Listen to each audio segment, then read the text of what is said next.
eso conecta con tu obra, ¿no es cierto? Me gustaría un poco desmenuzar eso, un poco nos puedes contar de la experiencia y cómo ha sido llegar al Festival de Loja. Y lo otro, la motivación, o sea, ¿de dónde aparece la Sinfonía de los Siete Glaciares? ¿Cuál es qué te ha inspirado a llegar ahí? Claro. Empecemos por lo del festival. Bien, Sí. justamente dentro del trabajo de la Universidad de las Américas, se ha venido desarrollando un proyecto muy importante, que para mí personalmente es un proyecto histórico, y que ha sido mentalizado justamente por el maestro Lenin y por todo el equipo, ¿no? Entonces, este proyecto se trata sobre la revalorización de las culturas ancestrales. Y dentro de este proyecto es donde se encajan las orquestas que actualmente dirijo, la Orquesta Juvenil de Instrumentos Andinos y el Ensamble del Viento, que fue la agrupación que ganó el primer lugar en la convocatoria del presente año para el Festival Internacional de Artes Vivas de Loja por la Sinfonía Andina de los Siete Glaciares. Bien, nuestro proyecto de la Sinfonía se enmarca justamente en el proyecto de revalorización de culturas ancestrales, porque la cultura tradicional de la música milenaria de los Andes es realmente inmensa, y ha sido muy poco explorada y ha sido mayormente denigrada. Hay muchos registros de la época colonial que nos muestran que los instrumentos tradicionales, instrumentos como este, eran prohibidos, eran quemados. Tú no podías tocar aquí en Quito un instrumento como estos. Y antes de la llegada, antes de la invasión española, estos instrumentos eran parte de la vida comunitaria de las culturas andinas.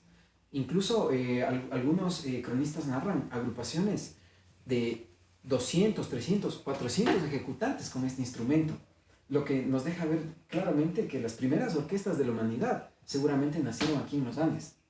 Porque incluso el cronista Garcilaso de la Vega, ¿no? Que también fue inca, tenía linaje real. Bueno, era el nombre nomás tenía en español, que en realidad era hijo de cacique, se supone, ¿no? Exacto, era hijo de la dinastía indígena.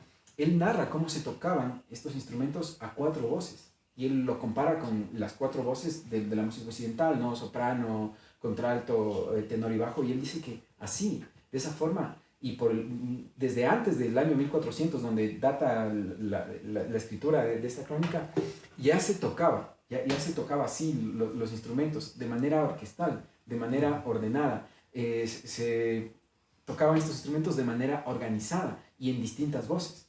Entonces eso claramente nos deja de notar que habían conocimientos muy avanzados dentro de la música de nuestros pueblos, pero lastimosamente todos estos conocimientos fueron denigrados, fueron prohibidos, los instrumentos eran afanosamente quemados, eran destruidos.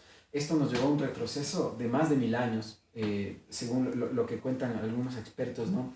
Y eso es lo que dentro del proyecto de revalorización de las culturas ancestrales es lo que nosotros queremos hacer, justamente. Formar orquestas andinas, formar orquestas tradicionales, porque una orquesta siempre va a ser el reflejo de la sociedad. Muchos estudios sociológicos demuestran que las ciudades que tienen más orquestas tienen o ofrecen un mayor bienestar a sus habitantes. Está estrechamente relacionado la cantidad de orquestas, la cantidad de posibilidades de práctica musical, de práctica cultural que tienen las ciudades con el bienestar de sus habitantes. Entonces eso es lo que se debe fomentar y eso es lo que nosotros hemos querido hacer, y es aquí donde se ancla la creación de la Sinfonía Andina de los Siete Glaciares. Perdón, el paréntesis, y quizás es porque no se entiende muchas veces que atrás de la música no solo están los sonidos de la música, ¿no? Sino está toda esta conexión cultural que conlleva, ¿no? Y por eso está tan ligado al bienestar de las personas, porque tiene que ver con compartir, con conocernos entre nosotros actualmente, pero con conocer a nuestros ancestros y nuestro pasado.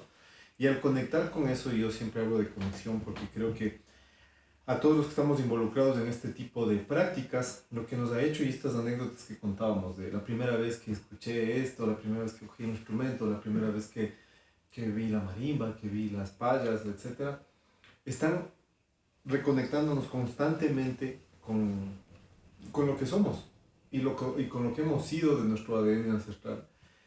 Creo que es muy importante eso, porque el hecho que tú menciones de que haya muchas orquestas tiene que ver con eso, porque hay más momentos en donde la sociedad, los individuos pueden conectarse entre personas, entre individuos, pero también, como digo, con nuestros ancestros y nuestro pasado. Creo sumamente importante, y la labor justamente está en crear nuevos espacios no solo el que tenemos ahora, sino crear nuevos espacios de difusión, de creación, justamente, de creación también de nueva música a partir de la tradición. Creo que eso es una cosa fundamental. Pienso que está muy bien la revalorización y el conocer los repertorios y la música que existían antes, pero creo que es fundamental el que nos conectemos con crear nuevos repertorios y nuevas obras, ¿no? Que nos digan de lo que pasa en la actualidad, lo que sentimos en la actualidad, con esta cosa tan importante que es tomando en valor un nuevo instrumento, ¿no? Nuevo ahora, es extraño que es un nuevo instrumento de miles de años, ¿no? De cientos de años muchas veces. Entonces, con ese paréntesis y esa aclaración que digo, a mí me apasiona mucho también el tema, entonces con esa visión es que nace la Sinfonía de los Siete Glaciares, ¿no es cierto? Justamente con esa visión es que emprendí la creación de esta sinfonía, obviamente con todo el equipo del Ensamble del Viento y guiado siempre por mis maestros. Y esto nace de poder religarnos con sonidos olvidados, sonidos que desaparecieron y sonidos que demuestran, instrumentos que demuestran el alto conocimiento, no solo en la interpretación musical, sino en la creación de instrumentos y en la creación de expresiones musicales alrededor de los mismos. Entonces, eso es lo que nosotros, sin saber qué íbamos a poder obtener, empezamos a dilucidar a través de la creación de réplicas de un instrumento. Entonces